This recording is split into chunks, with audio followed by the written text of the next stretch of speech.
BookTube. All right, we're at video 2 for our 12 Nay Q&A. The Q&A that celebrates the fact that this channel is not at 12,000 subscribers and never will be.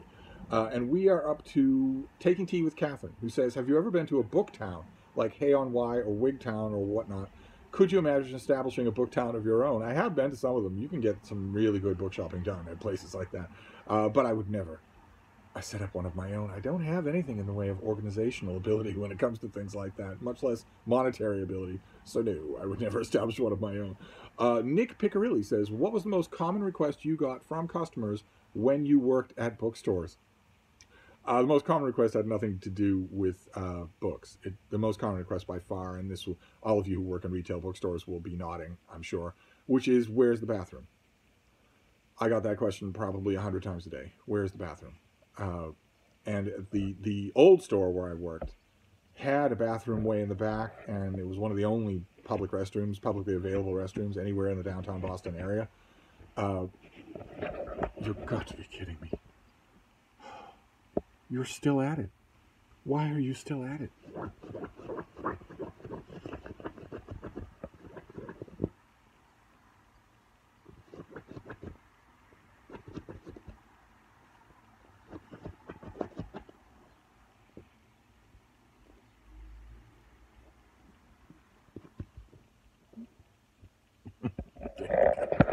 At certain point, you just gets tired.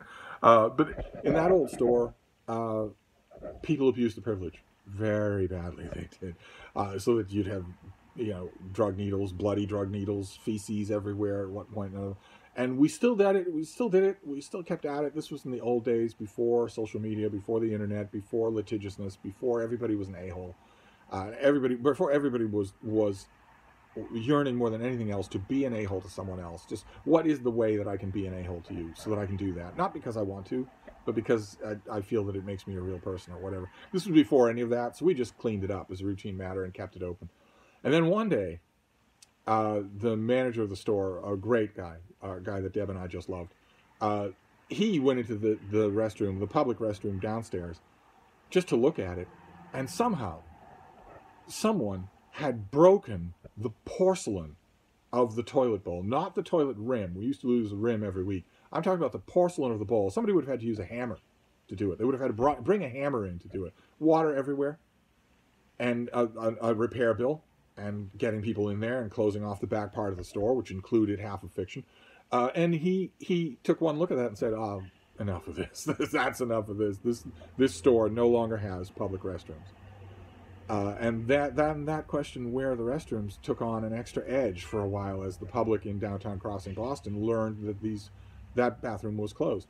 And a couple of people came in and got all uppity about it and said, well, you have to have it open. And my store manager was the first person to jump on that grenade and tell people, no, I don't have a cafe in this store. I'm not required to have a bathroom. So sorry, but no. And part of me resisted because although somebody smuggled in a sledgehammer in order to attack our toilet bowl, it was only one person. But nevertheless, that went away. But that was the number one question. And followed by, is it okay if I bring my dog in here? Where some teenage manager who happened to be near the information desk would start to say no, and I'd say yes, absolutely, as long as I work here, your dog is more welcome than you are. So yes, bring them in. The only requirement is that I get to smooch. That was probably question number 2. It was a while before you got a book question, unless there was some book that was going out of control, like the Madonna sex book or Private Parts by Howard Stern or something like that, where all of a sudden everybody is coming in asking about that. Otherwise, they were non-book questions. Deborah McDonald says, "What do you think about Jane Langton's mysteries, and did you ever meet her?" I love them. I think they're great. She wrote a series of New England murder mysteries. The one problem that I have with Jane Langton murder mysteries is that Homer Kelly and his wife are almost non-existent. They're barely sketched at all. So these are not personality-driven stories in the slightest. You get vague details about them at any time. I think Homer is tall. I think he's fairly laid back. But they don't. Not only do they not have any clearly defined personalities, but they have no detective ability whatsoever, and yet the books managed to overcome that. They are wonderful, and they're full of Jane Langton's own illustrations, which get better as she goes along. Her illustrations really ought to be in a book somewhere, because they're wonderful. Maybe they are in a book already. And although I love the New England settings, there's one at Harvard's Memorial Hall. There's one about Emily Dickinson that's terrific. There's one on Nantucket, a bunch all over New England-y, Boston-y type places. Although I love that about them, the best book in her series by far is the Dante game, which takes place in Florence and has a bunch of beautiful illustrations of places and things and street nature in Florence. The Dante game, if you don't know Jane Langton, I don't know if she's in print anymore. And if I met her, it would only have been cursorily. I don't remember it. It would have been that she came to do a signing or something like that. And we just, maybe I was distracted, or maybe she wasn't all that talkative. But one way or another, if she came to do a signing, I would have met her, because I was the person that the store trotted out to talk to authors. But I didn't leave an impression. So there were plenty of authors who did, where we got along so well that we kind of wanted to tell the customers to, take a ticket and wait because we're talking. But she wasn't one of those. So if I met her, I don't remember it. But I don't know if her books are still in print, but I cannot recommend the Dante game strongly enough. You're going to love it. Absolutely love it. And it doesn't matter that it's like the 10th book in the series. It doesn't matter at all. Because the two main detectives, the main crime solver and his wife, are such non-entities that it's not going to matter that you didn't meet them when they were first introduced at all. The Dante game is a terrific book. Let's see here. Revenant Reads, great BookTube channel, has 3 questions. Number 1, any classics for which you recognize the work's beautiful writing but still don't like the book? You know why I'm asking. Yes, I do. He's asking because he had the nerve, the gall, the temerity to dislike Brideshead Revisited, even though he knows that I like it. Which is why he's like, totally #canceled. Okay? Totally #canceled. But in answer to the question, yes, of course. Primary example would be Proust. I'm not boorish enough to say that I don't recognize lovely prose, lovely winding prose of his. It just doesn't work on me. Same thing would be true with the later Henry James. All the Henry James novels that were written after he started dictating them instead of writing them, those are the same way. I'm sure that there's a kind of rococo beauty in them, but they don't work on me at all. But Brideshead Revisited is not one of those books, and is not allowed to be one of those books. If you didn't like Brideshead Revisited, there's something wrong with you. Number 2, in your travels, did you have a favorite literary destination? Perhaps an experience that enhanced your appreciation of a book or an author? I looked for it sometimes when I was traveling. I just assumed I would have that experience because so many people do. There's even a tag going around about that experience. And people just relating the fact that I went to so-and-so's home or so-and-so's locale and felt such a connection. And so when I was traveling, I would sometimes look for those things at Stratford-on-Avon or anywhere else. And I never felt it. Never at all. I was at Jarrow, for Pete's sake. I was walking the same places that the Venerable Bede walked, and I know Bede's literature and love it to distraction. I thought surely this would give me a greater connection. I didn't feel a thing. I didn't feel a thing. I don't know if that's just a lack of imagination on my part. Probably that's the reason, but one way or another, that kind of thing has never worked for me. You will never find me more bored than touring, the Mark Twain Birthplace Museum or the Mark Twain Birthplace Museum or something like that. Wouldn't have any effect on me at all. So no, I guess is the short answer. And number 3, can we get more dude bro impressions, please? This touches on a subject. This touches on a subject on this channel that I mentioned in the last batch of questions, which is that this channel had a freakish growth spurt. It was frightening. I would look at it and there would be 100 more subscribers every day than there were the day before. That has stopped. And it's led to a lot of questions on my part about why it happened at all. And the best explanation I come up with is that a video of mine roasting a Dude Bro video reached a fraction of the Dude Bro audience, which is enormous. It is much bigger than BookTube. Everything is much bigger than BookTube. Kids' cartooning channels can buy and sell BookTube. So, and that caused it. Just a small fraction of that audience caused it. In Dude Bro channels, 30,000 subscribers is the bare minimum. That is considered a tiny channel. I got many responses, including one that I read on camera of people saying, especially young 20-something men saying, please make more videos tearing apart Dude Bro content. because the YouTube algorithm serves it up to me endlessly, and I kind of know that it's junk, but I want to hear from a fellow sexy 28-year-old why it's junk, the exact ways that it's junk.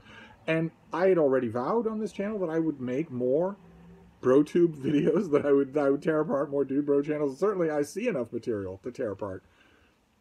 There's a part of me that's a little scared on one of those growth spurts, but I should do it. I should do it. Those are the proper places for Dude Bro impersonations.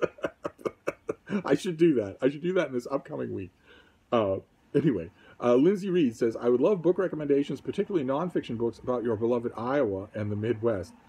That's a good idea. I will add it to the list of starter kits, or top 10 lists or whatever. There are more books than you would think, and some of them are quite good. But a list of recommendations is not really going to work for a Q&A, especially off the top of my head. So let's move on to Mayberry Book Club, another great BookTube channel. We are currently doing a buddy read of Frank Miller's Batman Dark Knight Returns. Having a blast. Can you list your top 20 best underrated hidden gems in fiction? Okay, once again, I can, but not in a Q&A. No, but I can make a video of that on its own. Hemingway considered Sentimental Education as an alternative title for A Farewell to Arms. Do you see any similarities in those two books? They both have a cast of characters who are human. They were both written in romance languages. Aside from that, one is really, really good. The other stinks. So not many similarities, no. Ryan Burns says, hello, could you recommend a Napoleon biography? Congrats on 12K with a question mark. Well, we aren't at 12K, and we're never going to get there. But in terms of a Napoleon biography, I'd recommend one that was just reprinted. I got it in the mail on this channel. Frank McGlynn, the great biographer Frank McGlynn, did a biography years and years ago of Napoleon Bonaparte. That is terrific. As good a one-volume biography as you will get. Better than Markham, better than Schoen, better than Stefan Zweig. It's just terrific. Mainly because of the skill of the biographer. So I'd go with that. Let's see here. Thomas asks, what do you make of Harold Bloom's Shakespeare, The Invention of the Human? I like it. If you go back, if you're new to the channel and new to BookTube, and you go back and do a search for ShakeTube, you will see that ShakeTube is an annual BookTube event in which myself and a bunch of other BookTubers talk about Shakespeare all month long and read some plays. And many's the time when we have referenced this particular book by Harold Bloom. And when I've quoted from it, quite a few times I have quoted from it. In fact, it's in one of those ShakeTube videos that you will see Frida, where you will meet Frida. It's not the first time you see her. You see her in a different video, the video from the day before, where I don't introduce her or even allude to her. She's just in the video eating the book. but it's in a ShakeTube video. I don't remember quite. It might be Romeo and Juliet. I don't remember quite what Shakespeare play I'm talking about. But if I can find it quickly, I'll leave a link on this video down below so you could see Frida when she was a tiny little thing before she had a name. When I still had my old dog Malin. But I like it. The answer to the question is, I like it. It has its flaws, but I like it. Whiskey Jack says, hey Steve, lately I've had an unhealthy obsession with the American Transcendentalists, and one in particular has stood out among the rest, namely Margaret Fuller. What are your thoughts on her? Tremendously interesting and impressive. Amazing figure. If that one figure has stood out to you from the Transcendentalist crowd, then you have really good taste in people. And I would recommend, if you haven't read it already, Megan Marshall's biography of Margaret Fuller. It's terrific. Just terrific. So if you haven't read that, your library will have a copy, but also your used bookstore will have a copy. Aberami says, congratulations on the imminent 12K. Yeah, but it's not imminent. It's not going to happen at all. TR's Naval War, that's Theodore Roosevelt's Naval War of 1812. Where does it rank among your favorites on that topic? Well, Theodore Roosevelt had a really spry writing style. I don't think he wrote anything that I didn't like. But there's a working historian now, George Daughan, D-A-U-G-A-H-N, who writes about the War of 1812. He's written a couple of great books about the War of 1812 that beat Theodore Roosevelt. They even beat Hickey, who had before that a book called The War of 1812 that was kind of the go-to work. Daughan's incredible, just amazing. So I would recommend him before I'd recommend anybody else. The Room Note says, oh, I thought this was a 12K Q&A video. Well, you were wrong. I was wrong. and we always will be wrong, because we're never going to reach 12K on this channel. All I do is natter about books. This is a channel in which a 200-year-old coot with smallpox scars from 1872 natters about books. So that's never going to reach 12,000 subscribers, much less anything higher than that. You thought that, but you're wrong. But we're still doing Q&A anyway. Fred Lewis says, whatever happened to the Saturday Review of Literature, and is there any publication comparable to it today? Are we sure the Saturday Review of Literature is gone? So they didn't move online, they're just gone? They were great, absolutely great. But it depends on what you mean by comparable. The Saturday Review of Literature was a terrific, really muscular, broad-ranging literary journal. There are plenty of those in the world. Maybe not with as great a heritage, maybe not as good, but there are plenty of others. I'm an editor of one myself online that is a fraction of the Saturday Review, but certainly aims towards that sort of general sort of ecumenical talk about books. And there's the New York Review of Books, the London Review of Books, the TLS. I'd be curious to know if you must already know about those things. And there must be something in your mind that says they're not similar to the Saturday Review of Books, and that would make me curious to know what is it that you think of with the Saturday Review that they don't do. That'd be fascinating to know just anyway. Because I might agree with you. I might end up agreeing with you. On the surface, it seems to me they are similar. Evil Joshua says, hey, Stephen Bean, in your 20 bookish questions video, you mentioned that you prefer it when science fiction and fantasy authors revisit worlds instead of stretching a narrative across multiple sequels. I'd love to hear you elaborate on some of the failings you often see in long-running series, or even just list some of your favorite authors who've taken your preferred approach to the genre. Almost none of them do anymore. Long-running series seem to be the way. They seem to be ruling everything. And the defects are obvious, right? Especially if you, in your mind, as an author, are saying, I don't have an ending in mind here. I'm just going to tell this story. It was Robert Jordan that introduced that into the modern sensibility for the genre and said, here's a series called The Wheel of Time. People would say, okay, so it's a trilogy? And he would say no. And they'd say, well, is it 4 books, 5 books? And he would say, no, I'm not going to end it. There is an ending. There is a great battle that's going to end this cycle that everybody's going to know about. Everybody's going to talk about it coming, but I am never going to reach it. I'm going to write these books forever until I die, until they nail my coffin shut. And he did. He did. And it was only when he was gone that his publisher and his literary estate were able to end the story. And otherwise, we'd still have Wheel of Time novels coming out. And that has just led to many other open-ended things. And the defects are obvious. If you don't have a prescribed plot arc, then your plot is going to seem flabby. It's going to seem ad hoc, because it is. Because it's gone from being a story that you're telling about this, and this happening, causing this, and that, to one thing after another. Look at Game of Thrones. Tell me that some of those novels, even if you're devoted to the series, tell me that they don't feel like they're wandering. And the reason for that is because George R. R. Martin did not tell Game of Thrones in one book. A Song of Ice and Fire could have been told in one book. 1,000-page fantasy novel that would, I feel certain, now be considered one of the greatest fantasy novels ever written. If he'd done that, but he didn't. Could also have been done in a trilogy. Easily.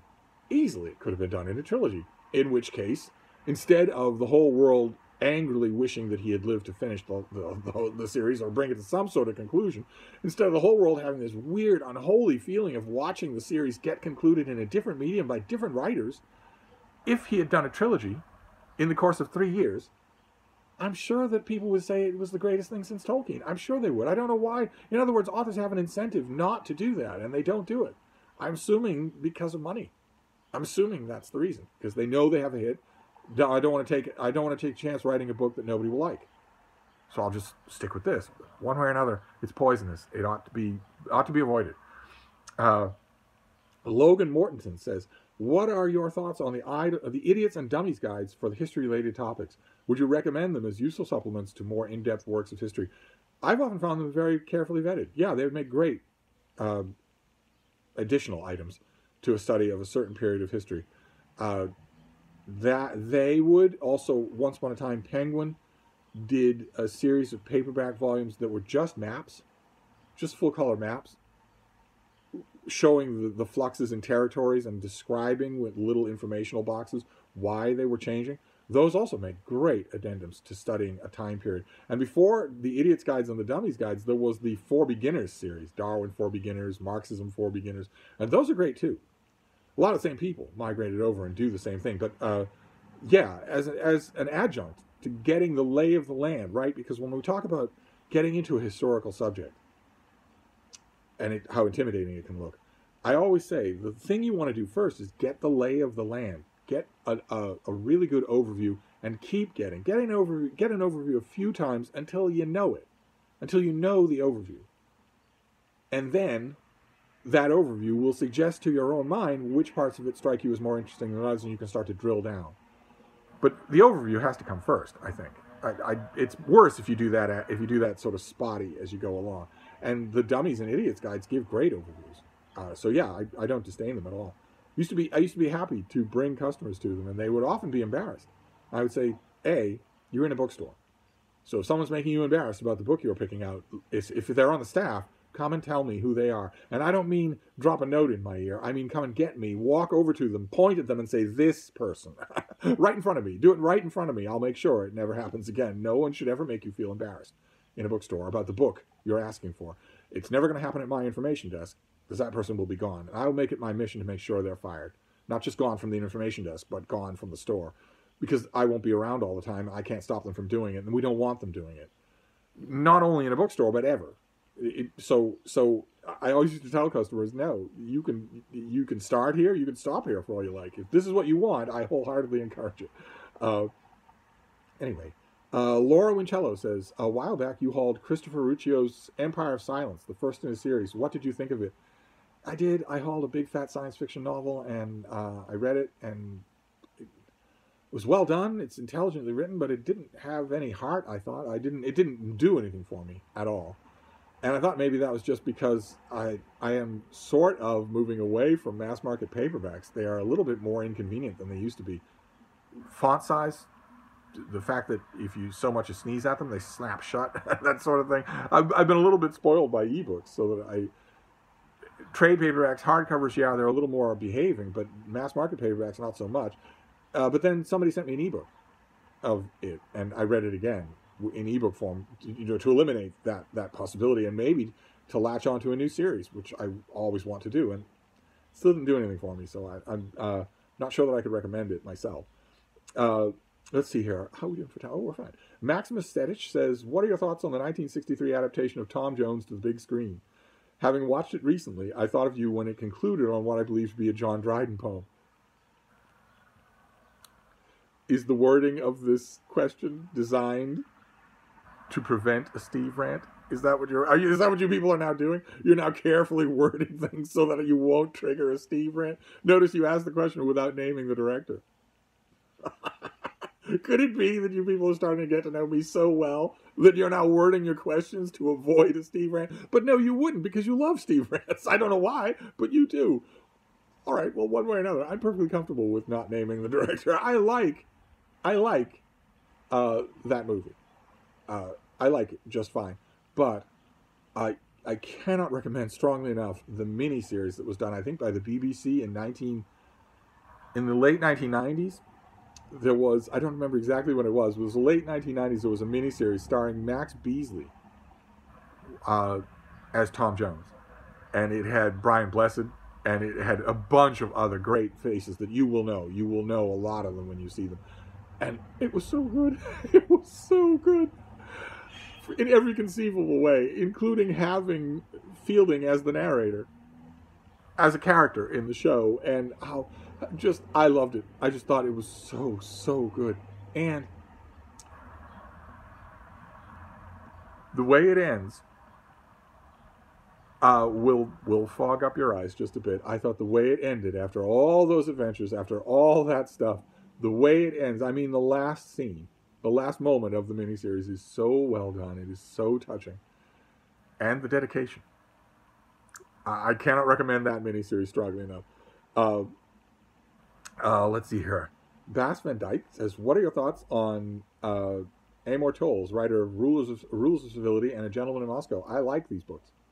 I eagerly await the next one, whenever it will come. I like them a lot. I think they tread the line really well between so-called popular fiction and serious fiction. I don't know that I believe in that line, and I don't like a lot of the people who put a lot of stock in it, but I know that these books are read, and they are meaty, they are genuinely well constructed, and they are read by everybody. So if they blur that line, then so does Wolf Hall. So maybe that line doesn't exist or shouldn't. Sean Graham says, what do you make of the push to get Stephen Breyer to step down from the bench? Don't get me started. This is probably an attempt to get me started. I don't know why Joe Biden has not pushed to increase the number of justices on the court right away. The longer he waits, the less likely that will be. If he waits until the Democrats lose the House of Representatives in 2022, it'll never happen. There'll be laws in place for it never to happen after that. Because when the Democrats lose the House of Representatives in 2022, the Democrats are never going to have a majority in either House or the White House ever again in American history. This is literally the only chance that Joe Biden will have. He ought to be, instead of a paneling commission, he ought to be appointing those justices now. There's no law that says he can't do that. He ought to be appointing those extra justices now.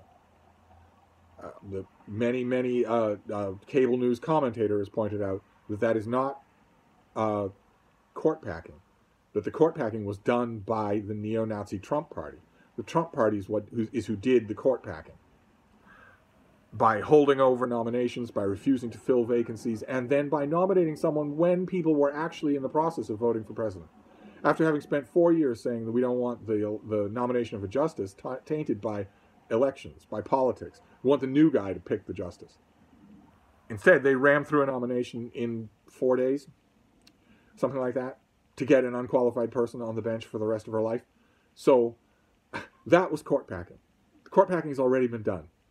What we're doing now is court counterpacking, and Joe Biden should have done that yesterday. But anyway, you have another question, I think. Don't you? I thought you did. Oh, right, yeah, totally unrelated. I need your thoughts on Brokeback Mountain. Are you talking about the story or the movie? Because they are refreshingly different. But I'm assuming you're talking about the movie, and the movie is, of course, incredible. Just incredible. It has its laughable bits. There isn't any particular reason why Heath Ledger's character has to be Captain America. There's no reason why we have to see him, beating 10 men in unarmed combat in a parking lot or anything like that. There's no good reason for that. Ledger conveys about as much masculinity in that role, in his portrayal of that role, as anything you've ever seen in Hollywood history. You don't need a bear in Brokeback Mountain. You don't need a fight in a parking lot or anything like that. That's Larry McMurtry doing those sorts of things. And that, I think, sort of ruins it. I mean, the moment when Heath Ledger is done pummeling, 20 people in a parking lot, and he stands up and there are fireworks going off behind him. Come on. Come on. Save your symbolism for Halloween, okay? Let's just tell the story here. But by and large, heartbreakingly wonderful. Just heartbreakingly. Especially love.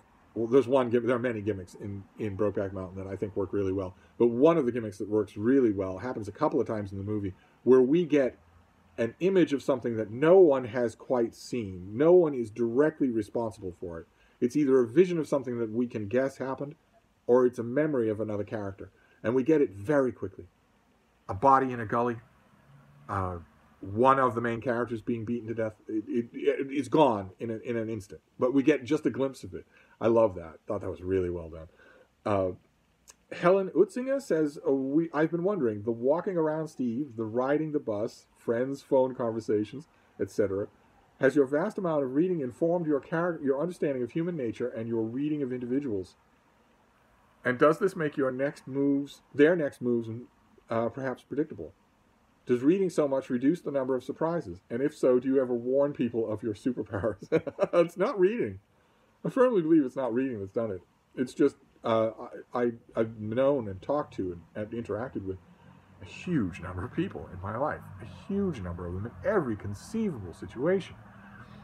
And I originally came to all of those interactions from outside of those interactions. My initial interactions were with a different species entirely. I think the combination of those two things, maybe I'm a little bit observant when it comes to humans, but one way or another, I'm a pretty good reader of people pretty quickly. Long term, maybe not. Maybe there might be some sense. One old friend of mine said, I've noticed that your human to human relationships get worse the older they get. And I was I bridled a little, and I said, well, why would that be? The longer a relationship goes, the more you know the person. Why wouldn't it get better as it goes along?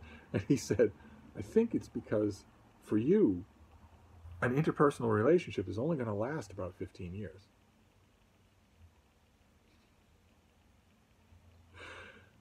What am I supposed to do when somebody makes a comment like that? I had no comeback. What was I supposed to say? He was saying, I'm accustoming my relationship trajectories to a different species, a species with a different lifespan, and that maybe I'm not good for long term.